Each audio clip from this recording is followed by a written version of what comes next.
Hello and welcome to the AniMonday podcast. My name is Colin Hemphill. And I'm Kayla Hemphill. Thank you for joining us today. On our show, we roll the virtual dice each week and must watch a randomly selected anime title.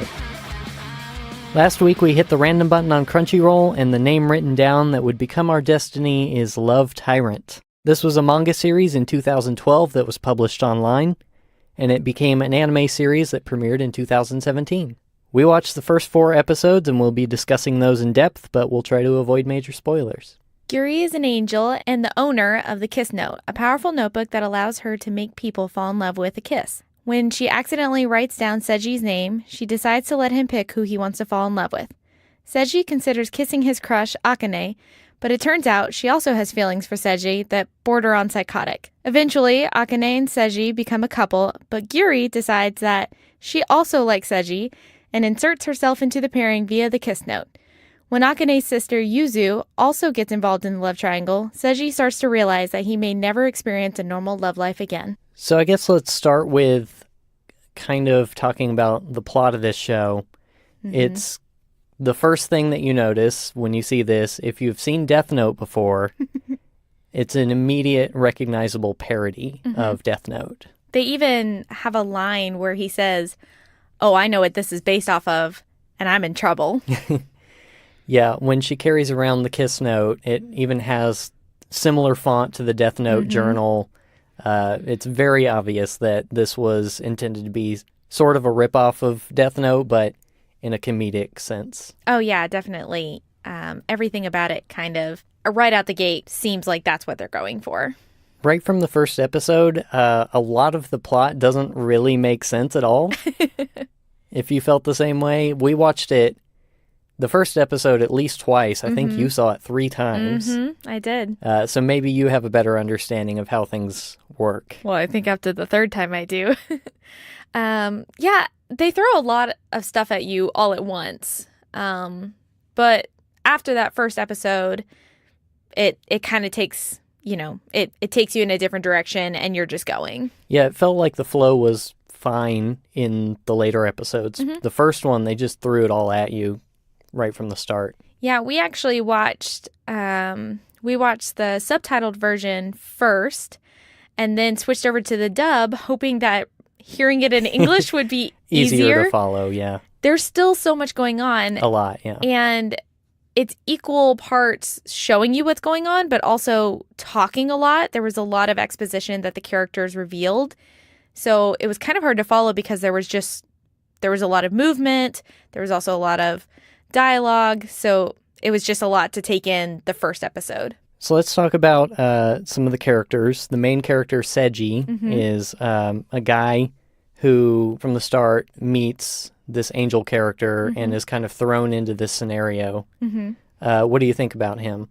One of the things that I actually like about this character, which will sound kind of strange, I like that he's sort of boring. He's not an over-the-top character. He doesn't have very distinguishing personality traits, but I find that a welcomed break because the other characters in the show are over the top. Yeah. So he's like a breath of fresh air in a very good way. Unlike a lot of shows, too, where he ends up in a scenario where there's tons of women fawning over him, he doesn't really seem pervy or particularly excited about it. He's actually kind of inconvenienced by the whole thing and seems really bothered by the fact that he can't really just have a normal life anymore. Yeah, that's one of the things, even when he finds out that his crush also likes him back, is once he realizes kind of how obsessive she is, he's like, I don't know if I want to be with her. Right. Doesn't matter that she's the most popular girl in school and that she's gorgeous. She's crazy. As far as Guri, was that the name that she just kind of gave herself? It seems kind of like a pet name almost. Yeah. I don't know if she has any other known name. No, that was the only name she gave, and that was how she introduced herself. So she is an angel. She calls herself a cupid. Her job is to pair up couples and make them fall in love, and She's, I think, supposed to meet like some certain amount of quota every month and do her job efficiently. One thing about her is that she likes to cosplay. So in the show, she actually appears as what you might see a demon character look like. Which the main character actually confuses her the first time he meets her, because she comes to his door and he's like, "Go away, demon. Like, I don't need you here." And he asks her about it later and she's like, "No, I just like cosplaying." Yeah. Yeah, I like that her entire character design is based off an alternate persona that she likes to take on. That's pretty funny. Something else about her is that she's really into BL, which is boys love manga. Yes. This is actually why they get into the whole mess in the first place, is because she was trying to ship some fictional characters in her manga series, I believe. I thought they were voice actors for that manga series. That would make sense, yeah. So she was trying to pair them in real life, but accidentally wrote down the wrong kanji. She got it confused and wrote Seji's name instead. So she shows up at his door and is like, "Hey, you're in this notebook now and you have to kiss someone or else." Can you talk a little bit about the consequences of if somebody is written down and certain things don't happen? Yeah, so if somebody's name is written in the book and they don't get paired or they don't kiss their person, they will remain a virgin forever and Guri will die. Yeah. And she just says it like point blank. Intense consequences that nobody really seems to, I don't know, they don't focus on those all that much. They mention it occasionally as part of Guri pairing herself up with Seji and Akane. That actually makes them immortal. It makes them kind of cupids as well. And one of the things they say is, since they're all paired together, is that if Guri doesn't do her job, that they're all going to go to hell and their souls are going to be up for forfeit. Yeah. Which points to something that overall she seems to not really care about her job at all. No, she's incredibly lazy. Yeah, she's lazy and she uses her abilities and the kiss note really recklessly throughout the entire show. Yeah, her whole purpose with it is just to ship her own people. It's not to pair together people who want to be in love or show any desire for that. She's just like, "Ooh, I think this couple would be cute. I'm going to write their name in the book." Yeah. At one point, she opens a clinic of sorts that allows students at that school to just come in and be like, "Well, I have a crush on this person, so I want to be paired up with them." And her qualifications for going through with those pairings are almost non-existent. Yeah, it's pretty much, do you like them and do you know their name? Yeah. So you touched on Akane and her tendencies when we find out that she also has a crush on Seji. She is what we would call a yandere. Okay. Very, very classic case. I don't have a whole lot of experience with yandere tropes in anime. Sure. About the only one I've seen is Future Diary, which she is kind of the quintessential yandere character. So this seems to be a pretty playful version of the same kind of thing. She does actively try to murder Seji. She repeatedly stabs him, but as you mentioned, they're made immortal because of the effects of the kiss note. So it's pretty hysterical, in my opinion, that she actively tries to murder people, but all the people she wants to kill just so happen to be immortal. And before the show, I guess she didn't have this kind of murdery phase. Well, if you remember, one of the characters that kind of comes up as a plot point later, the class rep, she knows Akane and is like, "I know that she would murder me if, like, I hit on you." And Seji is like, "Oh, I didn't know that you knew that dark side of her. Not many people do." And she's like, "Well, we've known each other for a long time." Yeah. So it seems like it's there. It's just not well known. Yeah, and when her interest in Seji kind of comes to light and the effects of the kiss note kick in, it really starts to become obvious. Yeah. Yeah, anyone that poses any sort of threat to Seiji, whether that's romantically or physically, is subject to her wrath. Yeah. One other character is Akane's half-sister. Her name is Yuzu. Through kind of her backstory, we learn that her family is pretty wealthy, it appears. Yeah. Yuzu seems to really dislike Seiji, and I don't really see a reason for why she would hate him so much. I think it just has to do with Yuzu is actually pretty obsessed with her half-sister in a romantic way. She professes her love for her and wants them to be together, knowing that they can't. And I think a lot of the reason why she resents Seiji is because her sister doesn't pay attention to her at all. Yeah. For reasons we don't fully know, it's something to do with their families not wanting them to interact. And so Seiji gets to have this romantic relationship with her sister, and Yuzu just has to sit there and watch them be a couple, and she's not happy about it. Yeah. She's also just really upset that he doesn't even seem to care that he's in that particular situation. Yeah, Seiji, pretty quickly, it's revealed that he had just a normal crush on Akane, and Akane is obsessed with him. And so at one point, Guri has this app on her phone that allows her to see how different people, how much they might like each other. And it's on like a rating scale. And Seiji's rating towards Akane is like a B. It's like average interest. Yeah, average interest. And Akane's is like a triple S, which is like borderline. Off the scales. Yeah, off the scale. It's starting to break the app. And I think it just bothers Yuzu that he just doesn't really seem to care that Akane loves him so much. She's actually kind of my least favorite character. Yuzu is? Yeah, out of mine too, yeah. Out of the group. But something that I started to see over the course of the episodes, she started to become more redeemable because she starts to hate Seiji a little less because she's like getting to know him and getting to see like he's actually this nice guy and he's not this terrible monster that she thinks that he is.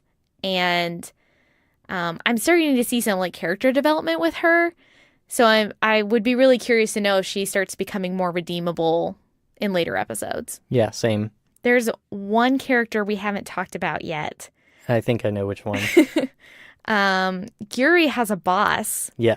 That is pretty amazing. We talked about when we watched Magical Girl Ore, there was a character who was kind of like the boss type. He was the fairy who was responsible for the magical girl. This is a fairly similar circumstance, yes, but kind of in reverse. Yes. So he is in charge of Guri. This is Kurari, I believe. Kurari, okay. Yeah. So he's in charge of her, and anytime that we see him, he has possessed Seiji's cat. Yeah. So all you see of him is a cat body with a totally human face. And it's so uncomfortable to look at him. It's really creepy. We don't get to see him too much, so not yet, yeah. Yeah, most of our encounter with him is just like his physical appearance, which is very unnerving. One thing that's kind of amusing about him is that he really loves Seiji, not in like a romantic way. He loves Seiji because both Seiji and Guri's boss want Guri to take love more seriously. And because of that, Guri's boss is just like, oh, thank you. Finally, someone that understands.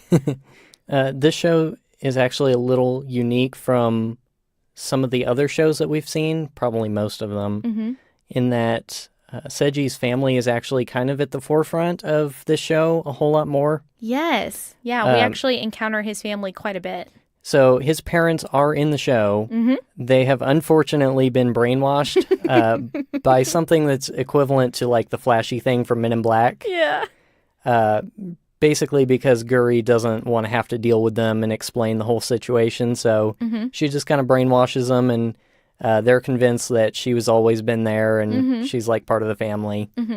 But his sister, whose name is Aqua, she actually has a little bit of a role in the show. And she might come into play a little bit more later, but we got one episode where we got quite a bit of info about her. Yeah, she was the center of one episode, and she's kind of this tomboy girl that is really resentful of Seiji. And we come to find out it's because he has just stopped paying attention to her because, you know, he became a teenage boy and started becoming interested in girls. And she's pretty interesting in herself. Like, she has her own distinct personality, and she's not really a background character. She has a whole backstory that was actually really interesting to see, because she gets like chased by a demon and who wants to mate with her. It's kind of weird. As far as other thoughts about the overall story, we've seen that some of the humans appear to have some sort of powers that we haven't really seen much of yet. Yeah. So, for example, Yuzu, they continually call the shield. Yeah. And she has some sort of ability where she's able to deflect things off, and it's shown as like cutting off pieces of the ground that she's around and things like that. Yeah. At one point she says like she uses it as like a means to protect herself. Like anytime that anyone makes a threat towards her, this shield just goes up automatically. But yeah, whenever it does go up, it can like slice through whatever was trying to attack her. Yeah. One thing that I thought was pretty interesting too is that the way that they tend to portray relationships in the show is pretty interesting, in that the people who get paired up via the kiss note seem to just kind of like have normal relationships. Yes. There's not really a whole lot of weirdness or drama when they get paired up. Even this group of 4 people who get paired up together, they're kind of figuring out this whole dynamic and working through it normally like humans. The people outside of that, there've been a few stories that the show portrayed of either really, really amazing relationships or really terrible ones. Yeah. And it's kind of like the kiss note relationships are kind of in the middle. They're your ordinary sorts of situations, but we've seen like one guy who's cheating on tons of women, and he was outside of the kiss note. And we've seen like these other people who were outside of the kiss note who had an incredible relationship. And you get kind of the best and the worst outside of it and just a sort of in between. Yeah, and one of the things that they sometimes use for comedic relief is occasionally you'll get to see the aftermath of what couples Guri has put together through her kiss note, which are usually like gay couples. And so one couple that she put together was Akane's stalker and a police officer. Yep. And we get these little glimpses of them throughout the show. So it's funny to me because at first it felt like, it's a one-liner like, hey, we put together your stalker and this police officer, so we used the kiss note for good. But we keep seeing that couple, and it's hilarious. Yeah. Yeah, one other thing I really liked about this show is that this show could have very quickly turned into a very formulaic kind of series of Guri and Yuzu are going to try to put together a bunch of people, and then Seiji's going to try and stop them, and Akane's probably going to stab somebody. It could have been that. Instead, we got like one episode that was like that, and the subsequent episodes have been totally unrelated. So it doesn't feel like I'm seeing the same thing episode after episode. Yeah. Even though we're with the same characters, the same overall idea, it's interesting to me to see how they're actually using the source material and building a world around it instead of just saying, here's this one plot over and over and over again. Yeah. What do you think about the production values? I really enjoyed the animation. Something that I started to get to see, and I don't know if they're going to continue with this, the first couple episodes seem pretty normal. They're done cleanly. They're drawn well. You can tell that they put effort into it, but they don't really experiment with anything going on. So I was kind of like, okay, this is going to be, it's easy on the eyes, and that's kind of what there is to it. But in the last episode, in episode 4, they started doing a few different things. So like Seji gets trapped by this girl. We don't know much about her because she was just introduced in the 4th episode. And he gets trapped in this weird goo thing, and that has a different animation style. And I was starting to get really excited because I was like, ooh, there's more stuff to come, and let's see what they do with that. So I'll be interested to see if they would do anything. Yeah, I think I preferred the animation style here to most of the other shows we've seen. It's a contrast to something like Miss Machiko, which is 100% hand-drawn and has that kind of authentic sort of charm to it. Yeah, definitely. But compared to some of the other like more mass-produced sorts of things that we've seen, I did like what they did with it. I also like the character designs a lot. I think they're pretty fun. Yes, definitely. One fun thing about Seji is that he is the protagonist with big blue hair. His whole family has blue hair too. Yes, I love that. I love that so much. The continuity of his family and the way that they look is really fun. Yeah, because usually when you have main characters, their families, if you even get introduced to them, which seems rare. Yeah.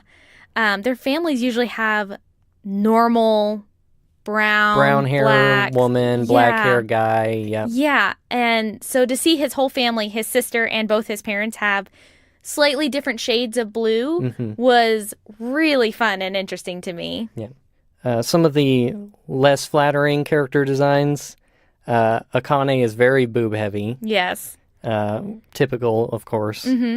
And I am super not into the way Yuzu looks. Is it because she looks like so childlike? Maybe. She has those big old pigtails. Yeah, it's mostly the hair, honestly. She's got like big, huge blonde hair that curves in a really unnatural, weird way. I just wasn't into it. That's Sure. But the rest of the characters, I think, were fun. Yeah, one thing that about Akane's the way that she's drawn, yes, she is boob heavy, but unlike a lot of the shows that we've watched recently, they make kind of one joke about it, and then that's it. Other than talking about that she's gorgeous and that a lot of guys are envious of Seji because of their relationship, they don't make a lot of boob jokes, which was a great relief over the last few episodes that we've watched of different shows. Yep. We already talked about Karori and his face on the family cat. Yes. As far as animation and character designs, I think that was a really clever, pretty hilarious choice. Oh, yeah, definitely. I enjoyed that. The music is unremarkable.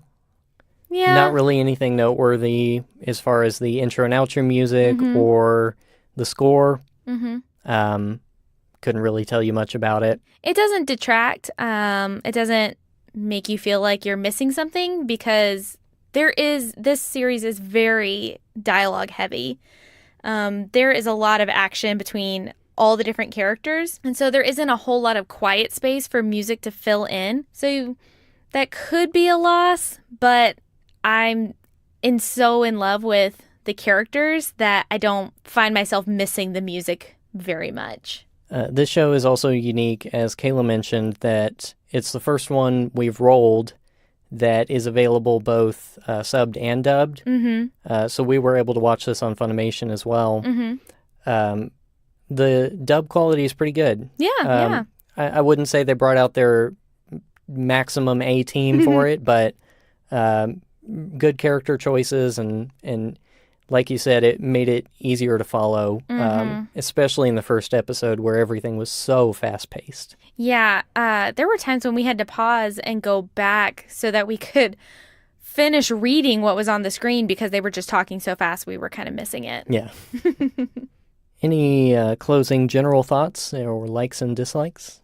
Yeah, one of the things that kind of in contrast to some of the other shows that we've watched with this same sort of harem style is that this show doesn't put so much emphasis on that.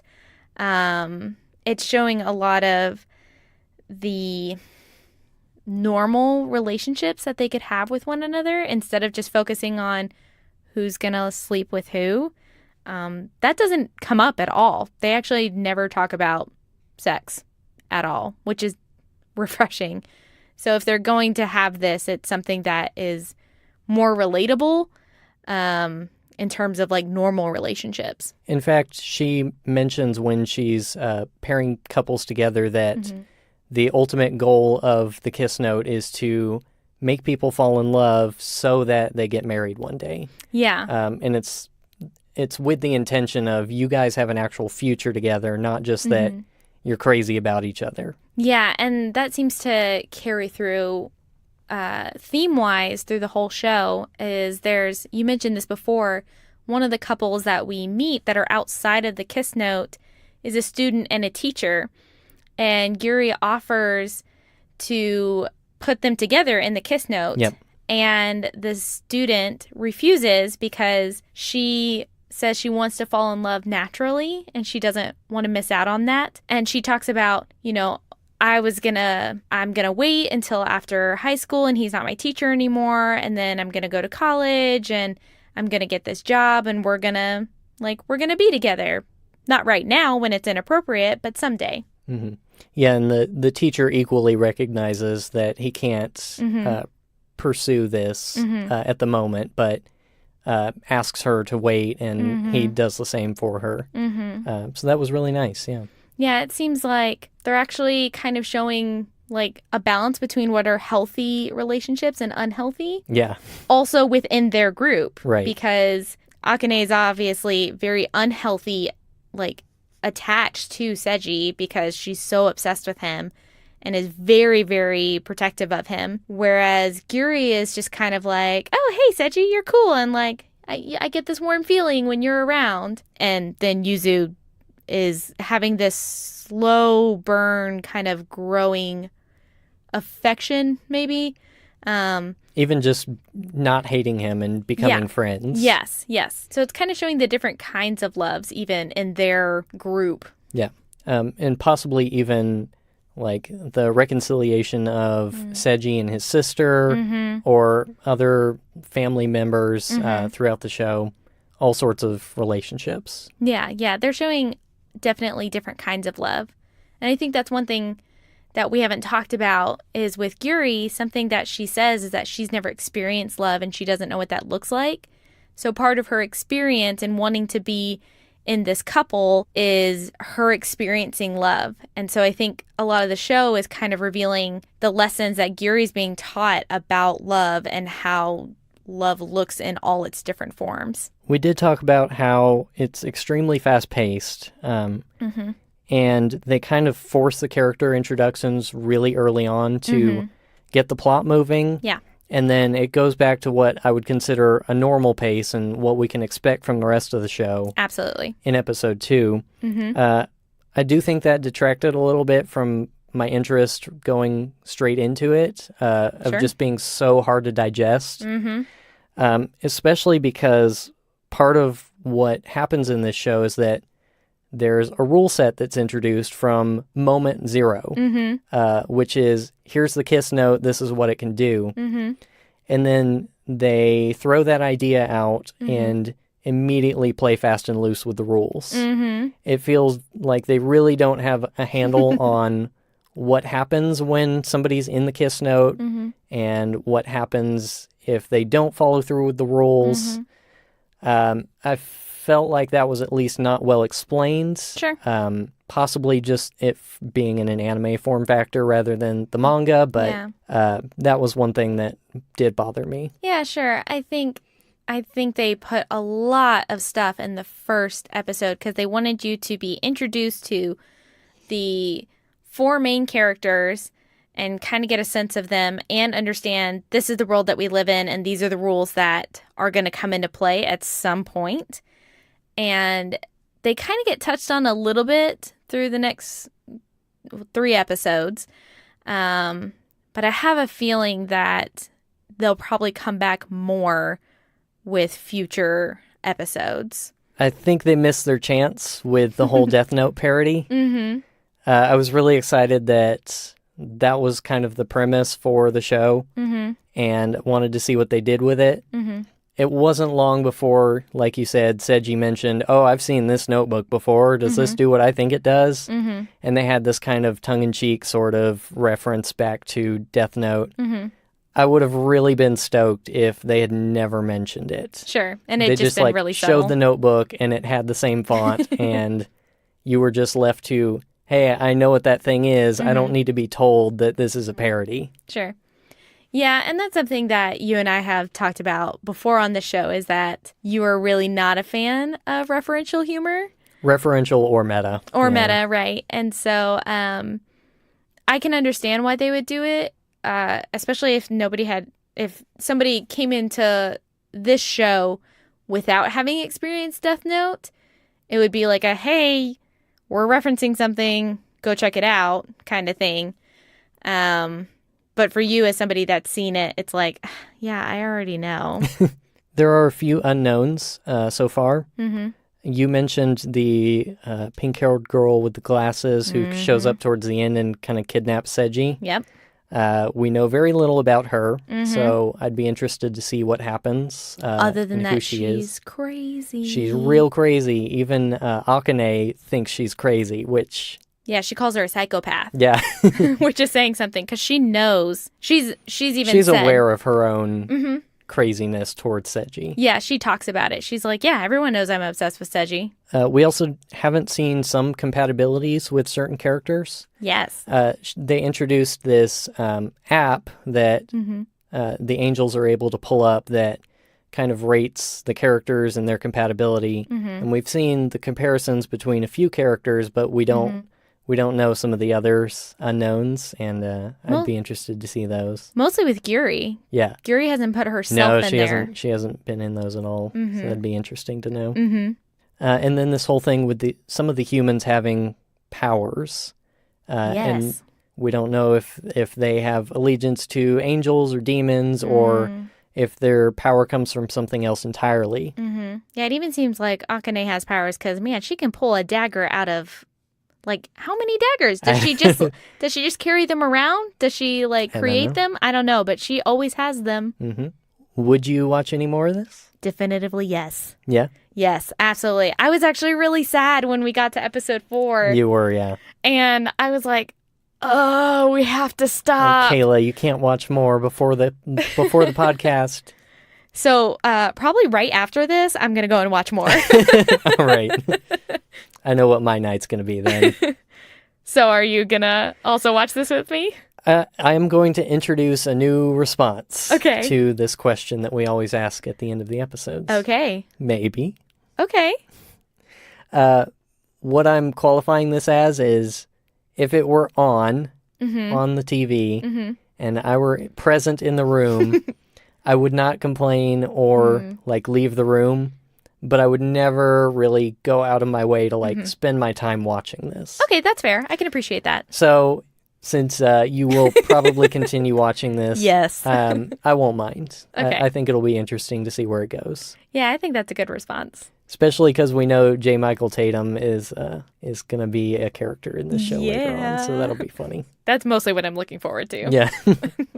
I don't know how he's going to be in there. Well, I think that wraps us up for today. If you want to learn more about our show, you can visit our website at animonday.moe. That's animonday.moe. You can send us questions or comments to podcast@animonday.moe. And you can find us on Facebook and Twitter. Our username is AniMondayCast, and you can find links for that on our website. Thank you to Crunchyroll for the nearly infinite repository of anime that you've provided, and for the random button, which produces wonderful and wonderfully terrible results. If you want to follow along with us each week by watching the show that we're watching, we'll have links to the current title on our website and on our social media. We recommend the bundling service called Verve at vrv.co, which gives you access to Crunchyroll, Funimation, and a bunch of other great video services. We were able to watch both back and forth, the sub and the dub version. Yeah, that was super helpful. It was really handy. Finally, thanks to C2A for your amazing music, providing the intro and outro music. Those come from the Senpai EPs, which are available on his Bandcamp and other major streaming services. I'll have links in the show notes and on our website. Are you ready to roll? Let's do this. Let's randomize in 3, 2, 1. Oh, hey. The series for this week is Monogatari. Unfortunately, it's second season, so I might put us back on first season just because that makes sense. It does. But yeah, that's our selection. Cool. And the first episode is Tsubasa Tiger Part 1. Which will change if we change seasons, but... Which we probably will. Interesting. This should be fun. Yay. All right. Thank you all. We've really enjoyed this. Yeah. We'll see you next week. See you next week.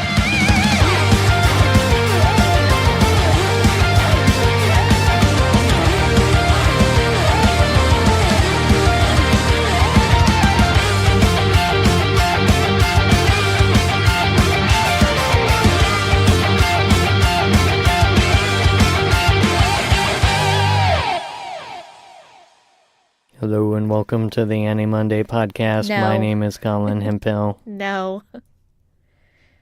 We can do that if we do a mecha show.